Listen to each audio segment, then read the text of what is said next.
What's up mga kamoto? Kamusta na ang lahat? And shoutout sa mga naka-easy ride dyan.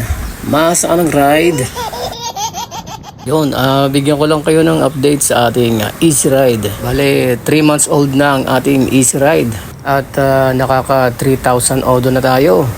Bale, 1,000 per month pala, no? At syempre, nakatatlong change oil na rin tayo. And kamustahin natin yung mga sinasabi nila na issue ng easy ride. Una dyan yung sa may disc braking sensor na bawal daw mabasa. Yun daw ang issue nun. Pag nababasa, nawawala yung display doon sa panel board.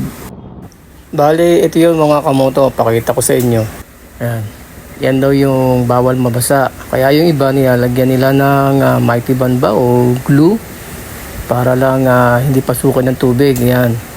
Kapag nagka-carwash sila. Pero na-improve na ng Motorstar yun. Yung mga bago nilang release na easy ride, wala na. Bali na-improve na nila. Kaya ito mga kamoto, ipapakita ko sa inyo na talagang hindi na siya issue ngayon. Kahit mabasa pa siya, okay lang. Hindi naman nagkakaproblema yung panel board niya. Bali, ilang beses ko na rin naman siyang nalinis. Pinarwash, motor wash. Wala namang nagiging problema. Ayan busan pa natin ng tubig. Diba? Wala naman akong naging problema sa panel board ko. Okay naman siya. At ito pa yung isang issue niya, yung in-improve na rin ng Motorstar. Yan, yung kanyang mugs.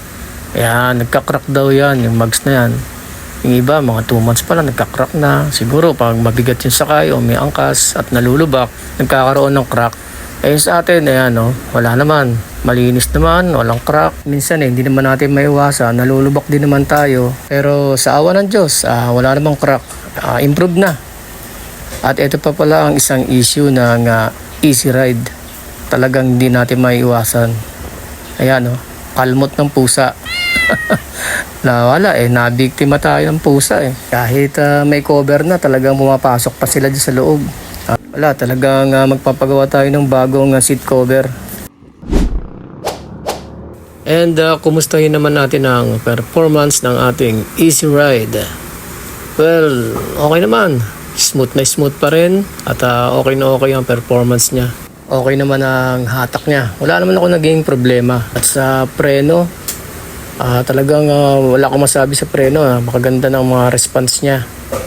Talagang okay. And sabi nga pala ng mekaniko doon sa kasa, sa next na change oil namin, lilinisin niya na raw yung panggilid. And ayos yun. At pasok na pa naman tayo sa 1 year warranty ng ating motor. So para din makita natin yung loob ng ating panggilid. Kasi hindi naman tayo masyadong familiar sa mga panggilid nasanay tayo kasi sa manual na motor natin, yung RS100. Kaya wala tayong mga panggilid, mga bola, mga gear oil, yan. So ayun mga kamoto, maraming salamat sa pagsama sa aking biyahe. Update ko na lang ulit kayo sa susunod nating upload. Peace out!